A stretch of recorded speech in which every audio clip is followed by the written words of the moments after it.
Hosteller നിങ്ങളെല്ലാവരും കാണണം. അനശ്വര നന്നായിട്ടുണ്ട്, വളരെ സുന്ദരിയായിട്ടുണ്ട്. കഴിഞ്ഞു, ഇത്രേ ഉള്ളൂ. ഈ മമ്മൂക്ക എല്ലാവരും പടം കാണുക, അല്ലാതെ ഇപ്പം ഞാനിപ്പോൾ ഇത് പറഞ്ഞിട്ട് എല്ലാവരും കൂടെ എന്നെ ഇറക്കിയിട്ടും വെറുതെ ഇതിനാ. ഹായ്,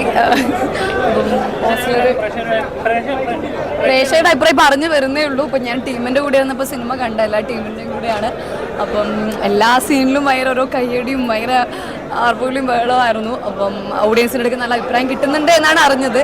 സോ അപ്പം സിനിമ കാണാത്ത സിനിമ ഇപ്പോൾ ഇറങ്ങിയിട്ടുണ്ട്. അപ്പോൾ എല്ലാവരും തിയേറ്ററിൽ പോയിരുന്ന് കാണാം. നമുക്ക് മാസും ഇമോഷണലിയും എല്ലാം നമ്മുടെ കണക്ട് ചെയ്യിക്കുന്ന അത്രയും അങ്ങനെയുള്ളൊരു സിനിമയാണ്. സോ ഡു വാച്ച് ഹോസ്റ്റലർ, തിയേറ്ററിൽ തന്നെ പോയിരുന്ന് കാണാം. ഓക്കെ, എനിക്കിതിന് എൻ്റെ ഒരു ചെറിയ ഭാഗങ്ങളിൽ ചെയ്യാൻ പറ്റിയതിൽ ഒരുപാട് സന്തോഷം. ഹോസ്റ്റലൊരു ചെറിയ ഭാഗമാവാൻ പറ്റില്ല, ഇത്രയും വലിയൊരു സിനിമയുടെ ഒരു കുഞ്ഞു ഭാഗമാവാൻ പറ്റിയതിൽ സന്തോഷമുണ്ട്. അതെല്ലാവരും കാണുക, സിനിമ കാണുക. അപ്പോൾ ഞാനെന്താ പറയുക, നിങ്ങളിപ്പോൾ പടം കാണുക, നിങ്ങൾ തന്നെ കണ്ടറിയാം. ഞാൻ ഒന്നും സ്പോയിൽ ചെയ്യുന്നില്ല. അഫ്കോഴ്സ് ഈ ഒരു സിനിമയിൽ ഞാനൊന്നും തന്നെ സ്പോയിൽ ചെയ്യുന്നില്ല. എല്ലാവരും തിയേറ്ററിൽ തന്നെ പോയിരുന്ന് കാണും. എന്താ പറയുക, ഫീലിംഗ് ബ്ലെസ്ഡ്. ഇത്രയും നല്ലൊരു സിനിമയുടെ ഭാഗമാകാൻ കഴിഞ്ഞതിലും എന്താ പറയുക, ഇവരോടൊപ്പം വർക്ക് ചെയ്യാൻ കഴിഞ്ഞതിലും എന്താ പറയുക, നമ്മൾ ചെറുപ്പം മുതൽ കണ്ടു വളർന്നിട്ടുള്ള ആളുകളാണ് ഇവരൊക്കെ. ഇവരോടൊപ്പം വർക്ക് ചെയ്യാൻ കഴിയുക എന്നൊക്കെ പറഞ്ഞാൽ it's a dream come true moment for me. കൂടുതലും സംസാരിക്കാൻ കഴിയുന്നില്ല, എക്സൈറ്റഡ് ആണ് ഭയങ്കരമായിട്ട്. Thank you so much. എല്ലാവർക്കും പ്രത്യേകം നന്ദി പറയുന്നു. ഇത്രയും വലിയൊരു സിനിമയിൽ ഭാഗമാകാൻ പറ്റിയാൽ ഭയങ്കരധികം സന്തോഷമുണ്ട്. അതുപോലെ ജയറാമേട്ടൻ, പിന്നെ ഇതിലുള്ള ഒരു സർപ്രൈസ് എലമെൻ്റ് എല്ലാം വൻ വർക്കാണ്. മൊത്തത്തിൽ ഞാൻ കണ്ട് കോരിത്തരിച്ചിരിക്കുകയാണ് നമ്മൾ തന്നെ. എല്ലാവരും തിയേറ്ററിൽ തന്നെ കാണണം. ഈ പറഞ്ഞ പോലെ അനശ്വര, അർജുൻ അശോകൻ, ജഗദീഷ് ചേട്ടൻ, ജയറാമേട്ടൻ, അങ്ങനെ എല്ലാവരും വമ്പൻ പെർഫോമൻസ് ആണ്. എല്ലാം കൊണ്ടും അടിപൊളിയാണ്. ദയവേത് തിയേറ്ററിൽ തന്നെ കാണണം എല്ലാവരും. Thank you so much. പ്രതീക്ഷിച്ചതിനേക്കാളും അതിഗംഭീരമായിട്ടാണ് അദ്ദേഹം മേക്ക് ചെയ്തിരിക്കുന്നത്. അദ്ദേഹം ഒരു മേക്കറാണെന്നുള്ള കാര്യത്തിൽ യാതൊരു സംശയമില്ല. അതിൻ്റെ ഏറ്റവും പെർഫെക്ഷനോട് തന്നെയാണ് നിതിൻ മാനുവൽ തോമസ് അത് ക്രിയേറ്റ് ചെയ്തിരിക്കുന്നത്. ഭയങ്കര സന്തോഷമുണ്ട്. ഫസ്റ്റ് സിനിമ തന്നെ ഇത്രയും ഒരു ഗംഭീരമായ രീതിയിൽ എഴുതാൻ കഴിഞ്ഞതും ചെയ്യാൻ കഴിഞ്ഞാലും അതിയായ സന്തോഷമുണ്ട്. എല്ലാവർക്കും നന്ദി.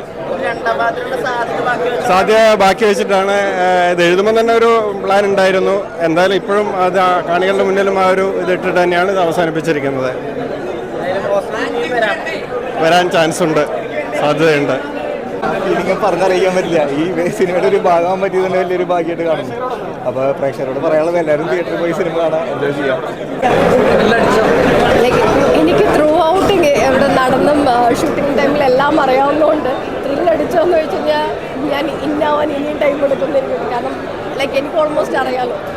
ത്രില്ലുണ്ടോയെന്ന് വെച്ച് കഴിഞ്ഞാൽ വർക്ക് ചെയ്തപ്പോൾ ഉള്ള ത്രില്ലുകളുണ്ട്. അപ്പോൾ പ്രേക്ഷകർ ആദ്യമായിട്ട് കാണുന്നവർക്കുള്ള ത്രില്ല് എനിക്ക് കിട്ടുമെന്ന് എനിക്കറിയില്ല. നിങ്ങളൊക്കെ കണ്ടോളാം, നിങ്ങൾക്കറിയാലോ ത്രില്ലടിച്ചു വരുന്നത്. പടം കണ്ടു, ഭയങ്കര ഹാപ്പി.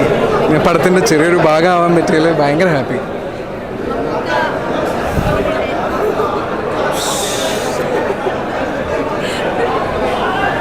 ഒരു രക്ഷയില്ല.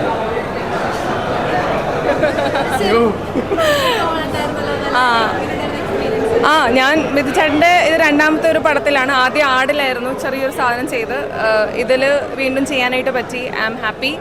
ഇതും അടിപൊളി ഒരു പടമാണ്, അമേസിങ് ക്രൈം ത്രില്ലറാണ്. എല്ലാവരും പോയി കാണണം. Undoubtedly A block buster of 2024. എനിക്കിഷ്ടപ്പെട്ടു.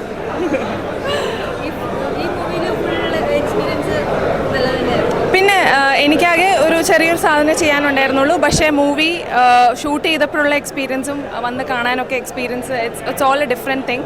പിന്നെ നല്ലൊരു ടീമാണ്. ഇനിയും എന്താണ് ഇതുപോലത്തെ കുറേ ബ്ലോക്ക് ബസ്റ്റേഴ്സും മിഥുൻ ചേട്ടന് തരാൻ സാധിക്കട്ടെ. അതെ, കുറേ മൂവീസ് ചെയ്യാനായിട്ട് സാധിക്കട്ടെ. കാരണം ഒരേ ടൈമിൽ മൾട്ടിപ്പിൾ പ്രോജക്ട്സ്, ഡയറക്ഷൻസ്, സ്ക്രിപ്റ്റിങ്സ് എല്ലാം ഹാൻഡിൽ ചെയ്യുന്ന ഒരു ഡയറക്ടറും കൂടിയാണ് നമ്മൾക്ക് മലയാളം സിനിമ ഇൻഡസ്ട്രിയിൽ. So yes, he's an asset. So I'm waiting to work with him. നോക്കാം. മൂവി വളരെ മനോഹരമായിരുന്നു, സൂപ്പറായിരുന്നു. സ്റ്റാർട്ടിങ് ടു എൻഡിങ് വളരെ മനോഹരമായിരുന്നു. സെക്കൻഡ് പാർട്ടിന് വേണ്ടി കട്ട വെയിറ്റിംഗ്. സൂപ്പർ എൻട്രി ആയിരുന്നു, സൂപ്പർ എൻട്രി. നമ്മൾ പുള്ളിനെ നായകൻ എന്നുള്ളൊരു സ്ഥലത്തുനിന്ന് കണ്ടത് പെട്ടെന്ന് ഓപ്പോസിറ്റ് ക്യാരക്ടറിലേക്ക് വന്നപ്പം ആദ്യം ഞാനിങ്ങനെ കണ്ടപ്പോൾ തുടങ്ങിയപ്പോൾ ഞാൻ പ്രതീക്ഷിച്ചു ഓപ്പോസിറ്റ് ക്യാരക്ടർ ആയിക്കഴിഞ്ഞാൽ അത് ഇങ്ങനെയായിരിക്കും പ്രേക്ഷകർ അക്സെപ്റ്റ് ചെയ്യുന്നത്. പക്ഷേ ഭയങ്കര ക്യൂട്ടായിട്ടുള്ളൊരു വില്ലനായിരുന്നു, ഭയങ്കര ബ്യൂട്ടിഫുൾ ആയിരുന്നു, നല്ല രസമുണ്ടായിരുന്നു. ജഗദീഷ് ചേട്ടൻ്റെ ഒക്കെ അഭിനയം എന്ന് പറഞ്ഞാൽ എൻ്റെ പൊന്നോ നല്ല സൂപ്പർ അഭിനയമായിരുന്നു അതിനകത്ത്. നല്ലൊരു ആറ്റിറ്റ്യൂഡ് പുള്ളി എൻഡിങ് വരെ കീപ്പ് ചെയ്തിട്ടുണ്ടായിരുന്നു. നമുക്കത് പുള്ളിനെ ഞാൻ എങ്ങനെയാണ് പറയുക, നിങ്ങളത് കാണുമ്പോൾ നിങ്ങൾക്ക് സ്വയം തോന്നും ഇത് എന്നെ ആറ്റിറ്റ്യൂഡാണ് പുള്ളിക്കകത്ത് തന്നത്. നല്ല ആറ്റിറ്റ്യൂഡായിരുന്നു. നമ്മളിങ്ങനെ കോമഡി ഒക്കെ ചെയ്യുന്ന പുള്ളിയുടെ സീരിയസ് ക്യാരക്ടർ കണ്ടിട്ടുണ്ട്, എന്നാലും പുള്ളി എന്ന് പറയുമ്പോൾ നമ്മൾ കൂടുതൽ ചിന്തിക്കുന്നതാണ് പുള്ളി ചെയ്ത കോമഡിയാണ് ചിന്തിക്കുന്നത്. പക്ഷേ ഇതിനകത്ത് ഞാൻ പുള്ളി എവിടെയൊന്നും ചിരിച്ച് ഞാൻ കണ്ടിട്ടില്ല. അത്ര ബ്യൂട്ടിഫുള്ളായിട്ട് പുള്ളിനകത്ത് ആക്ട് ചെയ്തത്. പിന്നെ ചെറിയ ചെറിയ സൈഡ് ക്യാരക്ടേഴ്സ് എല്ലാം ചെയ്ത ആൾക്കാർ വരെ നല്ല നല്ല മനോഹരമായിട്ട് ചെയ്തിട്ടുണ്ട് അതിനകത്ത്. അവർക്കെല്ലാം ഇമ്പോർട്ടൻസ് കറക്റ്റാണ്, ഈക്വൽ ഇമ്പോർട്ടൻസ് ആണ്. ആർക്കും കൂടുതൽ കുറവ് അങ്ങനെയൊന്നുമില്ല. ഇപ്പം മമ്മൂട്ടി ആയാലും ശരി തന്നെ ജയറാമേട്ടനും രണ്ടുപേരും ഒരുമിച്ച് വരുന്ന സീൻസ് ഇല്ലേ, അപ്പം നമ്മളിപ്പോൾ രണ്ടുപേരുടെയും ഫാൻസ് ആണല്ലോ, അപ്പോൾ നമ്മളേക്കും മമ്മൂട്ടിക്കാർക്ക് അവിടെ ഇമ്പോർട്ടൻസ് കൂടുന്നത് നിൽക്കും. പക്ഷെ അങ്ങനെയല്ല, ഈക്വൽ രണ്ടുപേരും കട്ടയ്ക്ക് പിടിച്ച് നിൽക്കുന്നത് നല്ല സൂപ്പറായിരുന്നു. തിയേറ്ററിൽ തന്നെ പോയി കണ്ട് എക്സ്പീരിയൻസ് ചെയ്യണം. കണ്ടോ മൂവി കണ്ടോ? നല്ലല്ലേ? എന്നിട്ട് എന്നോട് ഇങ്ങനെ സ്വയമായിട്ട് ഇൻ്റർവ്യൂ ചെയ്ത് പറഞ്ഞൂടെ വളരെ നല്ല മൂവിയാണെന്ന്. നല്ലതാണ്, സൂപ്പറായിരുന്നു, എനിക്ക് ഇഷ്ടപ്പെട്ടു. ഒത്തിരി നാളിന് ശേഷം ജയറാമേട്ടൻ്റെ ഇത്ര മനോഹരമായിട്ടൊരു മൂവിയാണ്. പുള്ളിയുടെ ഗെറ്റപ്പ് സൂപ്പർ, മമ്മൂറ്റീൻ്റെ ഗെറ്റപ്പ് സൂപ്പറായിരുന്നു, നല്ല ഗെറ്റപ്പായിരുന്നു. മീൻസ് പുള്ളി ഒരു പ്രത്യേക ലുക്കായിരുന്നു അതിനകത്ത്, രസമുണ്ടായിരുന്നു. നല്ല ക്യൂട്ട് പയ്യനായിരുന്നു കേട്ടോ, നല്ല രസമുണ്ടായിരുന്നു. എനിക്ക് അവൻ്റെ ആക്ടിങ് ഒക്കെ ഇഷ്ടപ്പെട്ടു. പിന്നെ ആ കുട്ടിയുടേതായാലും നല്ലതായിരുന്നു, നല്ല രസമുണ്ടായിരുന്നു. പൊതുവേ അതിനെ കാണുമ്പോഴത്തേക്ക് നമുക്കൊരു നോർമൽ ഏത് മൂവിയിൽ അത് വന്നാലും ഒരു പ്രത്യേക ഫീലാണ് ആ കുട്ടി കൊണ്ടുവരുന്നത്. എല്ലാ മൂവിലും കൊണ്ടുവരാറുണ്ട്. ഇതിലും ആ കുട്ടിയെ നല്ലോണം കീപ്പ് ചെയ്തിട്ടുണ്ട്. നന്നായിരുന്നു, ഗംഭീര മൂവിയാണ്. തുടക്കം മുതൽ അവസാനം വരെ ഇങ്ങനെ ശ്വാസം അടക്കി പിടിച്ചിരുന്ന് കണ്ട് നമുക്ക് നന്നായിട്ടത് എന്താ പറയുക, അതൊരു നല്ല ത്രില്ലർ മൂവി എന്ന് തന്നെ എനിക്ക് പറയാൻ പറ്റത്തുള്ളൂ. കാരണം എന്താ വെച്ചാൽ ജയറാമേട്ടനെയൊക്കെ നമ്മളൊരു കോമഡി കഥാപാത്രമായിട്ട് കണ്ടിരുന്നിട്ട് നമ്മൾ ജയറാമേട്ടനെ ഇതിൽ കണ്ടപ്പോഴത്തേക്ക് വളരെ വ്യത്യസ്തമായിട്ട് ജയറാമേട്ടൻ്റെ നല്ലൊരു തിരിച്ചുവരവ് തന്നെയാണ് ഈ മൂവി. പിന്നെ മമ്മൂക്ക പറയാനില്ലല്ലോ, മമ്മൂക്കയെ പറ്റി ഒന്നും പറയാനില്ല. പിന്നെ അനശ്വരയുടെ അതുപോലെ തന്നെ നന്നായിട്ട് അഭിനയിച്ചിട്ടുണ്ട്, നല്ല രസമായിട്ടുണ്ട്.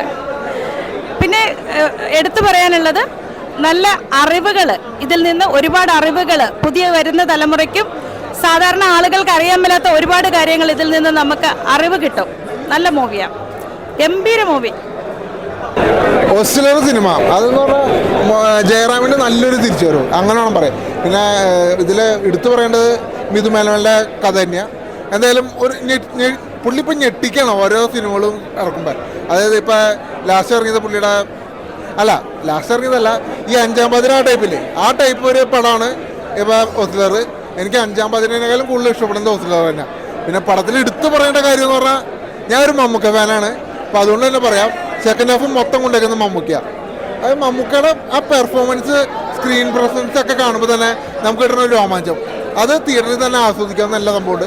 എന്തായാലും ടിക്കറ്റ് എടുത്തോ, ധൈര്യമായിട്ട് നിങ്ങൾക്ക് ടിക്കറ്റ് എടുത്തോ, തിയേറ്ററിൽ ഇരുന്ന് കാണാനുള്ള എല്ലാ സംഭവവും ഈ പടത്തിലുണ്ട്. സെക്കൻഡ് ഹാഫ് നമുക്കുണ്ട്. മാസ് ഡയലോഗല്ല, അത് മമ്മൂക്കയുടെ അത് എങ്ങനെ ഇപ്പോൾ പറയാത്, അതിപ്പോൾ നല്ലൊരു കണ്ടിട്ടില്ല ആ ഒരു ടൈപ്പ്. അതായത് ഇപ്പോൾ ഇതിൻ്റെ ലാസ്റ്റ് കഥ എൻഡ് നിർത്തിക്കുന്നത് ഒരു സെക്കൻഡ് പാർട്ടിനുള്ള ഒരു സംഭവമായിട്ട് നിർത്തിയിട്ടുണ്ട്. എന്തായാലും വരുമെന്നൊക്കെ കഴിഞ്ഞ് കാത്തിരുന്ന് കാണാം. എന്തായാലും നല്ലൊരു തിരിച്ചുവരവ് അങ്ങനെയാണോ പറയാം. അതാണ് ഞാൻ പറഞ്ഞത്, ഇനിയിപ്പോൾ സെക്കൻഡ് പാർട്ട് വരുമ്പോൾ അതിൽ ഫുൾ ജയറാം തന്നെ ആയിരിക്കും, അങ്ങനെ ഒരു ഉറപ്പുണ്ട് എനിക്ക്. കാരണം ആ കഥയുടെ നിർത്തിക്കുന്നത് അങ്ങനെ ഒരു രീതിയിലാണ്.